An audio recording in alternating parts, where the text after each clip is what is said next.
Bonjour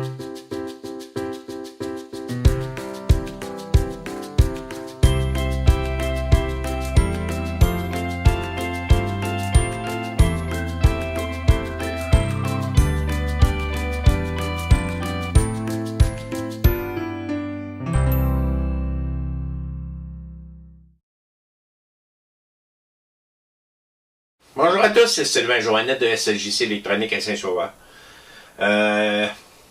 Vérification d'un téléviseur RCA.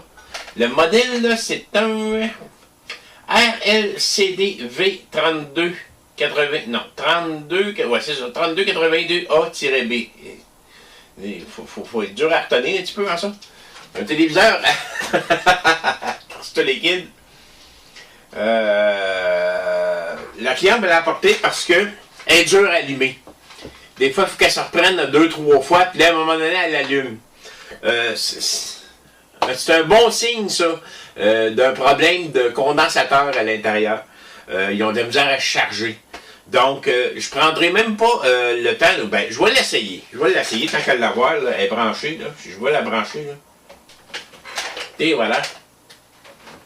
Les boutons sont de l'autre côté. On va enlever ça. La lumière rouge est allumée. OK, c'est un lecteur DVD en plus. Je ne l'ai même pas remarqué. Power. Ça, c'est standby. Source. Donc, ça doit être ça. Elle allume en bleu.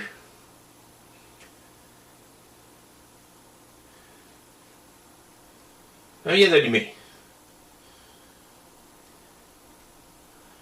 Fait exprès, elle a bien allumé. Mais ça y arrive souvent, la cliente, qui me dit qu'elle est dure à allumer. Des fois, il faut qu'elle se reprenne 3-4 fois avant qu'elle rallume. Fait que je ne prendrai pas de chance, je vais aller vérifier tous les condensateurs, parce que souvent, c'est ça.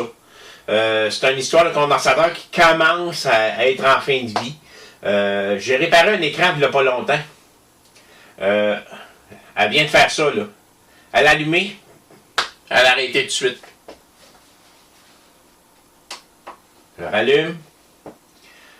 Ah là, elle l'a fait. Elle n'a pas été capable d'allumer du premier coup. Non, elle n'a pas allumé, là. Elle va revenir rouge, ça ne sera pas long. Ça, d'habitude, c'est des bons signes. Comme quoi que les condensateurs qui s'en vont. Parce qu'ils ne sont pas capables de charger du premier coup. Comme je disais, j'avais fait un écran il n'y a pas longtemps, un écran d'ordinateur 24 pouces. J'ai remplacé les condensateurs. C'est ce qu'elle faisait. Ou elle allumait, puis elle faisait toutes sortes de free games. Il fallait la rallumer souvent. Comme là, elle reste là, puis elle ne veut plus rien savoir. Je vais aller jouer dedans. On va aller voir ce qui se passe. Bon, ben, j'ai ouvert la télé. Faites une première inspection visuelle. Tous les condensateurs semblent en forme. Par contre, je m'informe toujours sur Internet. Sur certains modèles. Surtout ces modèles-là, ils ont quand même quelques années, donc il y a plusieurs personnes qui les ont eu. Puis, en ce moment, elle est branchée.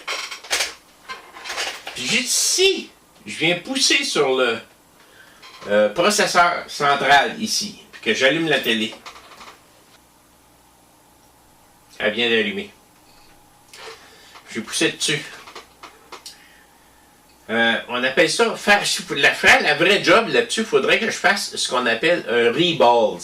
C'est qu'on dessoude complètement le processeur, on le nettoie de A à Z, et on remet des petites billes de soudure, c'est pour ça qu'on appelle ça reballs, qu'on fait chauffer sur une plaque pour que le processeur vienne se recoller comme il faut.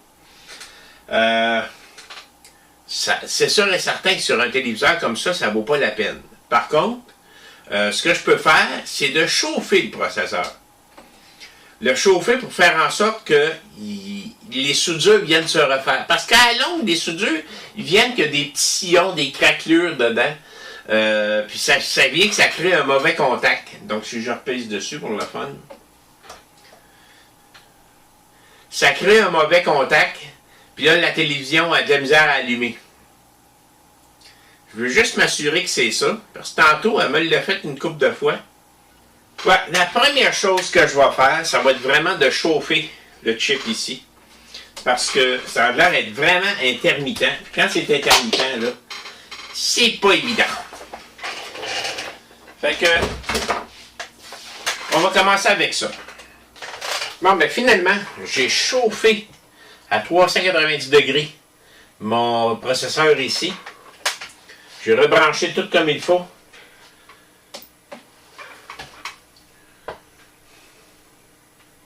Je l'ai essayé à 4 reprises avant de commencer à filmer. Elle allume tout de suite.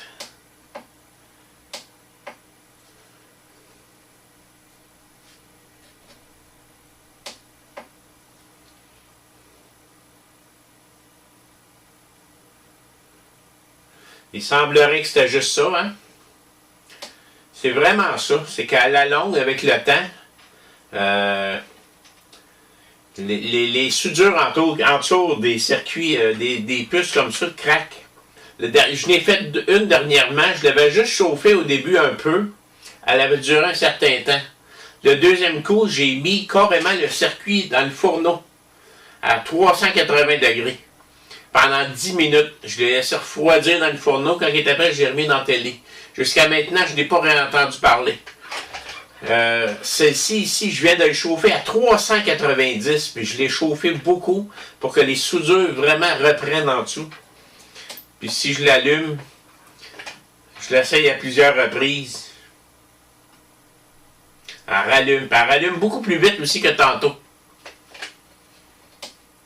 Tantôt, des fois, elle allumait, mais ça y prenait un certain temps. Fait que, sachant la valeur quand même de ces télés-là, je vais la remettre comme ça à mon client. Je vais y expliquer la chose comme telle. On va essayer un dernier coup. Puis, s'il veut vraiment mettre les sous pour réparer, rallume tout de suite le numéro 1. Ça va être à lui à décider. C'est sûr et certain que à un certain moment donné, il ne faut pas non plus... il faut penser que ça, c'est un modèle de télé qui date quand même. C'est des néons. C'est pas des DEL en arrière, c'est des néons. Ça agit comme un ballast dans le fond. Vous savez ce que ça fait? J'en ai une télévision qui fait ça ici en ce moment. Le ballast allume, éteint, allume, éteint, allume, éteint, allume, éteint. C'est un peu ce que ça peut faire, ça. Je regarde en gros, les condensateurs ont l'air tout bien beaux. Puis, jusqu'à maintenant, la réparation que j'y ai faite, le petit touch-up que j'y ai fait a l'air à fonctionner numéro 1. Je vous le montre, là. Et voilà. Tout est beau. Je referme ça. Je redonne ça à mon client. On va essayer la télé.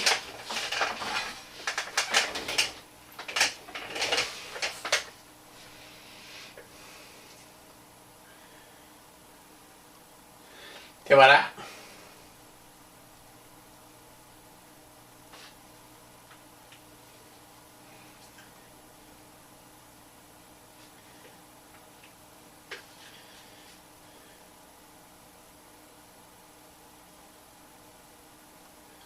Je pense que ça a réglé pas mal le problème. Hein? Fait que ça n'aura pas été une réparation trop dispendieuse. Faut l'essayer. C'est sûr qu'il y a des façons de rendre ça plus cher encore. Changer la pièce, faire un reball qu'on appelle, mais là, ça devient pas mal dispendieux. Numéro 1. Merci. Bonne fin de journée.